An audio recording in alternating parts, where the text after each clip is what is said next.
एवढा अभ्यास करूनही स्कोर 42-45 च्या आतच राहतो. आणि त्याचं काय अभ्यास जास्त नाही, काय नाही, येतो मस्त पेपर सायलेंट मध्ये देतो, 55-60 पर्यंत स्कोर जातो. काही काही विद्यार्थ्यांचं नेमकं असंच होतं, किती अभ्यास केला तरी स्कोर त्याच रेंजमध्ये जातो, 40 ते 45. राईट. मग हे असं का होतं आणि काहींचा स्कोर चांगला का येतो, या आणि अशा विविध विषयांवर चर्चा करण्यासाठी मी आपलं सर्वांचं स्वागत करतो मेड सिंपल चॅनलमध्ये. आणि आजचा जो व्हिडिओ आहे संयुक्त पूर्व परीक्षा सक्सेस मंत्रा.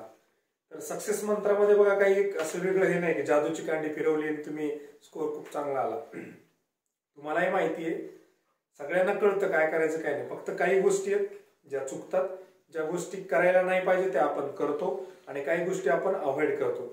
तर या गोष्टी जर आपण अवॉइड केल्या आणि ज्या काही गोष्टी करायला पाहिजे त्या जर केल्या तर निश्चितच आपला स्कोर हा 55-60च्याही पुढे जाऊ शकतो निश्चित. कारण अभ्यास एवढा मॅटर करत नाही असं मला वाटतं या लास्टच्या स्टेजला, त्यातल्या शेवटच्या 15 दिवसांमध्ये आणि त्या 1 तासामध्ये, की एखाद्यानं खूप जास्त अभ्यास केला आणि एखाद्यानं फार कमी अभ्यास केला तर या दोघांच्या मार्कांमध्ये फार फरक अभ्यासामुळे होत नाही. जो फरक पडतो तो स्ट्रॅटेजीमुळे, तो प्लॅनिंगमुळे आणि तो मॅनेजमेंटमुळे. जी की आहे म्हणजे आपण सक्सेस मंत्र ज्याला म्हणतो, एकच गोष्ट आहे ती म्हणजे टाइम मॅनेजमेंट. ज्या व्यक्तीला टाइम मॅनेजमेंट जमलं त्या व्यक्तीला कंबाईन्ड प्रिलिम्स एकदम सहज निघते. कंबाईन्ड प्रिलिम्स सगळं हेच आहे बघा, 100 प्रश्न आहेत, 60 मिनिट आहेत आणि तुम्हाला ते ॲक्युरेटली सोडवायचे. राईट. आता एक थोडेसे काही गोष्टी आपण बघूया की काय काय करायला पाहिजे, काय नाही करायला पाहिजे. पहिली गोष्ट तर ही केली पाहिजे की गेल्या गेल्या पेपर जसा हातात आला तसा सोडवायला सुरुवात नाही केली पाहिजे. पहिली गोष्ट, पेपर पहिले स्कॅन केला पाहिजे. स्कॅन करायला मग 10 मिनिट स्कॅन करत बसणार का? अजिबात नाही. स्कॅन इन द सेन्स एक 20 सेकंद 30 सेकंद तुम्ही जस्ट ग्लान्स करून घ्या. जेव्हा तुम्हाला सील ओपन करायला सांगतात तेव्हा पेजेस पण असे थोडे हे करून घेतले पाहिजे, चुरगळले पाहिजे. म्हणजे काय की एखादा पेज मिस होत नाही. आता आपण पेपरला बाहेर आल्यानंतर अरे गगन्यावर प्रश्न होता, प्रश्नच माहित नाही होता की नाही, कारण ते पेज आपलं चिटकलेलं असतं. पहिली गोष्ट ती करा. ते करताना तुमच्या एक अंदाज येईल, जिओग्राफी कुठे दिलंय, हिस्ट्री कुठे दिलंय, इकॉनॉमी कुठे दिलंय आणि स्टार्टिंगला काय दिलंय, गणित कसे विचारले, म्हणजे विधाने आधारित प्रश्न किती जास्त आहेत का कमी आहेत, ऍप्टिट्यूड गोळाबेरीजवाले किती आहेत, एक अंदाज येऊन जातो. मग अंदाज आल्यानंतर आपल्याला एक प्लॅन करता येतं. मग त्याच्यानंतर जी गोष्ट आपल्याला करायची ती म्हणजे सिक्वेन्स निवडायचा, प्रॉपर सिक्वेन्स. सिक्वेन्स कसा निवडायचा तर तुमचे जे स्ट्रॉंग पॉईंट असतात, युजली सगळ्यांना जिओग्राफी खूप सोपं जातं, चांगलं असतं. आयदर तुम्ही डायरेक्टली जिओग्राफी शोधून तिथून सुरू करू शकता किंवा पहिला जो सेक्शन तुमच्या सेटला आलाय तो सोडून दुसऱ्या सेक्शन पासून सुरू करू शकता. म्हणजे क्वेश्चन नंबर 16 पासून किंवा क्वेश्चन नंबर 21 पासून. जर पहिलाच इतिहास आला तर सोडून द्या, पहिलाच जर इकॉनॉमी आला तरी सोडून द्या.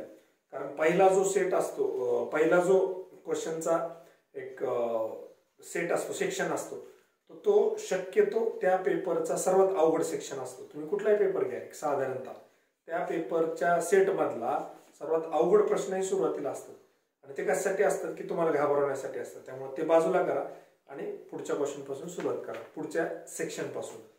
पहिली गोष्ट ही. दुसरी गोष्ट काय करा की एक तुमचा परत सिक्वेन्स पण तुम्ही ठरवू शकता की ऍप्टिट्यूड किंवा जे आपण गणित म्हणतो ज्याला बुद्धिमत्ता, तर हे कधी सोडवायचं हे तुम्ही तुमचं ठरवून घ्या. ज्या लोकांचं हे खूप स्ट्रॉंग आहेत तर ते कदाचित सुरुवातीला घेतील. ज्या लोकांना अजिबातच जमत नाही त्यांनी सोडून दिलं तरी काही हरकत नाही. राईट. तुम्हाला 85-90 प्रश्न आरामात बाकीचे सोडवता येतील. किंवा ज्या लोकांना मध्यम म्हणजे काही सोडतात काही सुटत नाहीत अशा लोकांनी मध्ये घेतलं तरी चालतं. म्हणजे सुरुवातीला जिओग्राफी घ्या, त्याच्यानंतर तुमचं पॉलिटी चांगलं असेल तर पॉलिटी घ्या, करंट अफेअर्स चांगलं असेल करंट अफेअर्स घ्या, एन्व्हायरमेंटचे 1-2 प्रश्न ते पण घेऊ शकता, इकॉनॉमी घेऊ शकता आणि मग मध्ये कुठेतरी गणिताचे जेवढे काय सहज चुकतात तेवढे प्रश्न सोडवले, परत उरलेल्या सेक्शन्सकडे आलो आणि जर हुकून चुकून वेळ उरलाच तर उरलेले गणित जे आपल्याला पहिल्यांदा अवघड वाटले होते त्याच्याकडे जायचं. राईट. त्याच्यानंतर कुठलाही गणिताचा प्रश्न किंवा कुठलाही प्रश्न इगोवर घेऊ नका. कधी कधी काय असतं की क्वेश्चन हा स्पीड ब्रेकर असतो, त्यातल्यात हा गणितामध्ये मुद्दाम म्हणून टाकलेला असतो. जे आयोगानं क्लिअर केलं होतं एकदा, रिटायर्ड जे अध्यक्ष होते त्यांनी याच्यामध्ये सांगितलं आहे मुद्दाम कधी कधी स्पीड ब्रेकर टाकतो. राईट. त्यामुळे स्पीड ब्रेकर मध्ये अडकून पडू नका, इगोवर घेऊ नका, मी तर इंजिनियर आहे मला कसं काही येत नाही त्या भानगडीत पडू नका. दुसरी गोष्ट, काही काही प्रश्नांमध्ये काय होतं की जीएसचा पण प्रश्न आहे आणि त्यात ऑप्शन पण सापडत नाहीत. आपण 2-3 मिनिट त्यातच घालतो, अरे हा ऑप्शन कसा तो कसा, आणि मग आपण कशाची तयारी करतो की आयोगाला पाठवणारे जे प्रश्न आहेत त्या प्रश्नाची तयारी करत असतो. असं करू नका. तुम्हालाही माहिती आहे राज्यसेवेत काय होतं, कंबाईन मध्ये काय होतं, 1-2 प्रश्न असतात ते कॅन्सल होतात, 1-2 प्रश्नाचे उत्तर चेंज होतात. परीक्षेत तो विचार करत बसू नका. एखादं काहीतरी वेगळं वाटतंय, विचित्र ऑप्शन वाटतायत, प्रश्न चुकीचा वाटतोय, सरळ सोडून द्या, पुढे चाला. त्याला इगोवर घेऊन तिथेच काहीतरी घोळ घालत बसू नका. 60 सेकंद एका प्रश्नाला दिले तर कामच झालं. 60 मिनिट आहेत तुमच्याकडे आणि 100 प्रश्न, त्याच्यामुळे तुम्हाला 40 ते 42 सेकंद देऊ शकता. ते 20 सेकंदामध्ये एक अंदाज येऊन जातो, हा प्रश्न चुकीचा आहे का बरोबर आहे, लगेच पुढे चला. राईट. त्याच्यानंतर जे मोठमोठे प्रश्न आहेत त्या प्रश्नांमध्ये सर्वच्या सर्व स्टेटमेंट वाचत बसू नका. काय विचारलं ते बघा, योग्य अयोग्य, आणि मग काय करा, इलिमिनेशन टेक्निक वापरा. ती इलिमिनेशन टेक्निक कशी वापरायची त्याच्यावर एक मी व्हिडिओ बनवलेला आहे कंबाईनच्याच परीक्षेसाठीचा, त्याची डिस्क्रिप्शन मध्ये लिंक देतो, ते तुम्ही बघू शकता. आणि त्याच्यामध्ये काय होतं, एक साधारणतः मागच्या कंबाईनला जर आपण बघितलं तर PM ची एक कुठली तरी योजना होती आरोग्याची, हेल्थ जन आरोग्य योजना, त्याच्यामध्ये त्यांनी 2 स्टेटमेंट दिले होते बघा. पहिले स्टेटमेंट 30,000 करोड लोकांना मिळणार, तिसरं स्टेटमेंट 10,000 करोड लोकांना मिळणार. आता याच्यामध्ये कसं होतं की आयदर एकच बरोबर असणार, अशा वेळेस A आणि C जिथे जिथे दिसले ते ऑप्शन तुम्ही कट करू शकता. बाकीच्या भानगडीत पडायची गरजच नाही. इलिमिनेशन टेक्निकनं हा जो वेळ हा बऱ्यापैकी वाचवला जाऊ शकतो, पण त्याला मात्र थोडी प्रॅक्टिस पाहिजे. तुम्ही डायरेक्ट परीक्षेत जाऊन एक्सपेरिमेंट करू नका. आता हे 15 दिवस आहेत, या 15 दिवसामध्ये तुम्ही निश्चितच ती गोष्ट करू शकता. इलिमिनेशन टेक्निक कशी वापरायची, इरिलेव्हंट ऑप्शन कसे बाजूला करायचे, आणि मोठ्या क्वेश्चन मध्ये कमीत कमी वेळात उत्तरापर्यंत कसं जायचं हे करू शकता. आणि याच्यानंतर सर्वात महत्वाची मला जी वाटते की ती आता टेस्ट पेपर सोडू नका. जे काही रिवाइज करायचं ते रिवाइज करून टाका, आणि शेवटचे 8 दिवस ते 10 दिवस जे आहेत याच्यामध्ये एकच गोष्ट करा. आयोगानं आतापर्यंत जेवढे कंबाईनचे पेपर घेतलेत, म्हणजे 2012-13 पासूनचे असतील, ते आत्ताच्या पॅटर्ननुसार असो किंवा नसो, सगळे पेपर जे सिक्वेन्सनं सोडवा. म्हणजे रोज सकाळी जो काही टाइम दिला, 11 ते 12 जर टाइम दिला असेल आपल्या आयोगानं, बरोबर 11 ते 12 मध्ये एक पेपर घ्यायचा, आज उद्या दुसरा, तिसरा, चौथा, असे कमीत कमी 8 ते 10 पेपर सोडवा. आणि तुमच्या बॉडीला एवढी सवय लावा की तो पेपर तुमच्या हातात आला की तुम्हाला पहिले काय करायचं, दुसरे काय करायचं, तिसऱ्यांदा काय करायचं, सगळं असं क्लासिकल कंडिशनिंग झाली पाहिजे. आणि आणखी महत्वाची गोष्ट यातून एक होते की टेस्ट पेपर सोडून सोडून जी सवय लागलेली असते क्लासच्या टेस्टच्या क्वेश्चनला सूट होण्याची, ती कुठेतरी न्यूट्रलाइज होते, आणि आयोगाचे प्रश्न, आयोगाचे उत्तर याच्यासाठी आपण तयार होतो. आणि मग आयोगाचा जो पेपर आहे तो आपल्याला काही वेगळा वाटत नाही, तो 11वा पेपर सोडवतो आपण, असंच समजून आपण पेपर सोडवतो. त्याच्यानंतर आणखी एक महत्वाची गोष्ट बघा, जे टाइम कन्झ्युमिंग आहे, खूप वेळ जातो. प्रत्येक क्वेश्चन वाचायचा, ऑप्शन बघायचा आणि खाली येऊन गोल गोल करून टाकायचं. याच्यामध्ये काय होतं, भरपूर वेळ जातो. तुम्ही स्लॉट मध्ये करा, 10चा 15चा स्लॉट, एक एक सेक्शन घ्या ना. इकॉनॉमीचा पूर्ण इकॉनॉमीचे क्वेश्चन सोडवून घ्या. इकॉनॉमीचे क्वेश्चन सोडवले की सगळे सोबत एकदा सर्कल करा, जेवढे तुम्ही अटेम्प्ट केले तेवढे, असं सेक्शन वाईज करा. प्रत्येक क्वेश्चनला गोल करू नका. हे पहिल्या राऊंड मध्ये. दुसऱ्या राऊंड मध्ये असं करू नका, सेक्शनची वाट बघू नका. दुसऱ्या राऊंड मध्ये सरळ जो दिसला बरोबर तो खाली गोल केला, पुढे गेले. राईट. त्याच्यानंतर पेपरला जाण्याच्या आधी, जस्ट पेपर जेव्हा स्टार्ट होतो त्याच्या एक 15-20 मिनिट आधी, जेव्हा सेंटरला आपल्याला आतमध्ये घेतात हॉलमध्ये, त्याच्या आधी काय करू शकता तुम्ही, एक 4-5 GSचे प्रश्न ऑलरेडी आयोगाने विचारलेले फास्ट मध्ये सोडून घ्या. त्याच्यानंतर ऍप्टिट्यूड किंवा गणिताचे प्रश्न, बुद्धिमत्तेचे 2-3 प्रश्न ते पण सोडून बघा. यांना काय होईल, एक तुमची स्पीड येईल, मोमेंटम येईल. पेपरमध्ये गेल्यानंतर 10-15 प्रश्न झाल्यानंतर आपल्याला जी स्पीड येते तर ती आपण पेपरला जायच्या आधी स्पीड घेतली पाहिजे, आणि पहिला प्रश्न हा 16व्या प्रश्नाप्रमाणे स्पीडनं सोडवला पाहिजे. ही एक फार महत्वाची गोष्ट ठरते या 1 तासाच्या नियोजनामध्ये. आणि दुसरी गोष्ट, कधी कधी कॉमन सेन्स आणि लॉजिक नाही तुम्ही प्रश्न सोडवले पाहिजेत. 1-2 प्रश्न आरामात तसे सापडतात, तुम्ही कुठलेही कंबाईनचे मागचे पेपर घेऊन बघा. त्याच्यानंतर शक्य असेल तर 2 राऊंड करा. ज्या लोकांना 2 राऊंड होत नाहीत त्यांनी पहिल्यापासूनच धाड जे काही अटेम्प्ट करायचे ऍटलिस्ट टिक करून ठेवा. गोल करून ठेवला क्वेश्चन नंबरला आणि खाली ऑप्शन टिक करून ठेवला, म्हणजे शेवटच्या राऊंडला, म्हणजे दुसऱ्या राऊंडला वेळच नाही भेटलं तर सरळ कुठं टिक केलं ते बघून आपण एनसर्कल करू शकतो. राईट. त्याच्यानंतर कोणते क्वेश्चन अटेम्प्ट करावे, कोणते नाही करावे, हा एक फार गंभीर प्रश्न बघा. आता 1/4 निगेटिव्ह झालेलं आहे. 1/4 निगेटिव्ह मध्ये असं असतं की जर तुम्हाला समजा एकाही प्रश्नाचं थोडीशी चुनूक लागली की एक ऑप्शन नाहीये 4 पैकी, तरी तुम्ही तो क्वेश्चन अटेम्प्ट केला पाहिजे. म्हणजे 3 पैकी तुम्ही रिस्क घेतली पाहिजे. राईट.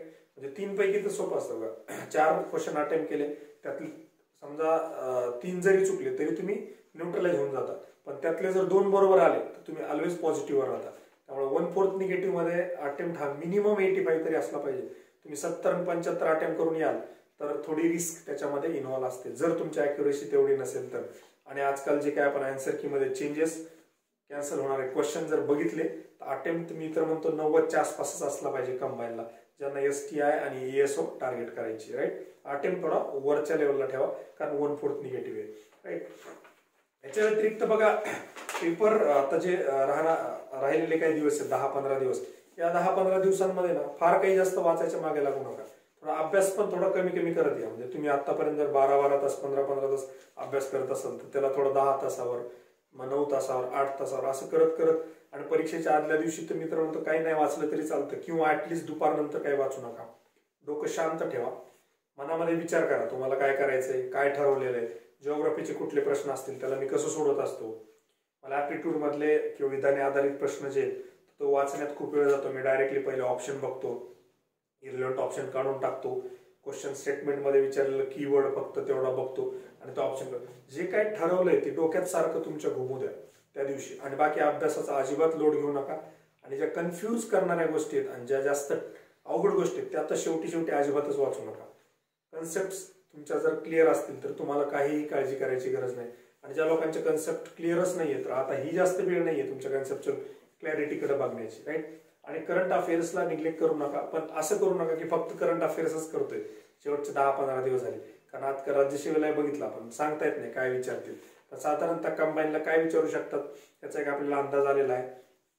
त्या व्हिडिओची लिंक पण मी तुम्हाला डिस्क्रिप्शन मध्ये देतो, किंवा एक सेपरेट व्हिडिओ पण आपण त्याच्यावर त्या संदर्भात बनवूया की 2-3 तासामध्ये संपूर्ण चालू घडामोडी ज्या संयुक्त पूर्व परीक्षेला महत्वाच्या असू शकतात तर त्या आपल्याला 2-3 तासामध्ये कशा कव्हर करता येतील याच्यावर एक व्हिडिओ उद्या परवा शक्य झालं तर तोही बनवूया. तो 2-3 तास तुम्ही बघून घेतला तर साधारणतः अवघड 2-3 प्रश्न जरी आले, 10 पैकी 3 ते 4 प्रश्न जरी बरोबर आले तरी मी तर म्हणतो सक्सेस आहे 3 तासामध्ये. याच्यापेक्षा आणखी जास्त काय रेशो असू शकतो. राईट, तुम्ही वर्षभर जे काय एवढे मॅगझिन्स वगैरे वाचत बसतात त्यातून 5-7 जे काय येतात त्यापेक्षा तर हे 2-3 तासामध्ये 3-4 प्रश्न आलेले कधीही चांगले आहेत. राईट, याच्या व्यतिरिक्त अजून जी गोष्ट आहे की ती क्वेश्चन सोडत असताना ऑप्शन आणि क्वेश्चनचं स्टेटमेंट हे काळजीपूर्वक वाचलं गेलं पाहिजे. नाहीतर काय होतं, आपण जे सिली मिस्टेक म्हणतो, बरेचसे लोक म्हणतात अरे माझी सिली मिस्टेक झाली. संयुक्त मध्ये सिली मिस्टेक, चुकीला माफी नाही. ज्यानं सिली मिस्टेक केली मला वाटतं त्यांचं शाल श्रीफळ देऊन सत्कारच करावा. कोण सांगेल तुम्हाला सिली मिस्टेक करायला? कॉम्पिटिशन एवढी कटथ्रोट आहे, तुम्हाला माहिती 0.5 मार्कावर लोकांचं मेरिट चाललंय, कोणी पास होते कोणी फेल होते, आणि तुम्ही सिली मिस्टेक करताय. अजिबात सिली मिस्टेक झालं नाही पाहिजे. गोल करताना C करायचं होतं आणि इकडे 2 ला केलं, किंवा D करायचं होतं तर 4 ला, असं काही होता कामा नये. सगळी जी प्रॅक्टिस आहे तुम्हाला शेवटच्या 8-10 दिवसामध्ये मी जे सांगितलं, OMR शीट घेऊन पूर्वीचे MPSCचे पेपर सोडून बघा आणि या सगळ्या चुका टाळा. एक मार्क, एक प्रश्न हा महत्वाचा आहे. जास्तीत जास्त शांत राहून पेपर सोडवण्याचा प्रयत्न करा. मी सांगतो तुम्ही व्यवस्थित जर क्वेश्चन वाचला आणि सोडवण्याचा प्रयत्न केला, जास्त डोकं नाही लावलं तर आरामात तुमचा 55-60 पर्यंत स्कोर येऊ शकतो. राईट, आणि PSI वाल्यांना तर काहीच प्रॉब्लेम यायला नाही पाहिजे. प्रॉब्लेम काय होतो, तुम्ही जास्त क्वेश्चन सोडवायच्या मागे लागता, अननेसेसरी मिस्टेक करता, व्यवस्थित क्वेश्चन वाचत नाही, ऑप्शन व्यवस्थित वाचत नाही. अभ्यास भरपूर केलेला असतो, अभ्यासाबद्दल काहीच डाऊट नाहीये कोणाला. कंबाईनचे विद्यार्थी किती अभ्यास करतात हे कोणालाच सांगायची गरज नाहीये. ते रिडिंग रूम मध्ये बसल्यावरच कळतं की कमीत कमी 12-12 तास तरी अभ्यास करतात. एवढ्या अभ्यासावर ते मार्क मध्ये का कन्वर्ट होत नाही, ते या छोट्या गोष्टी असतात ज्या तुम्ही चुकता. राईट, मला वाटतं आता याच्यापेक्षा जास्त काही वेगळं सांगण्याची गरज नाही. होप तुम्हाला सर्वांना पेपर चांगला जाईल. सगळेजण टाइम मॅनेजमेंटकडे बघतील, थोडे प्रायोरिटाईज करतील, स्ट्रॅटेजी बनवतील आणि त्याचे व्यवस्थित इम्प्लिमेंटेशन करतील. Right, so all the very best.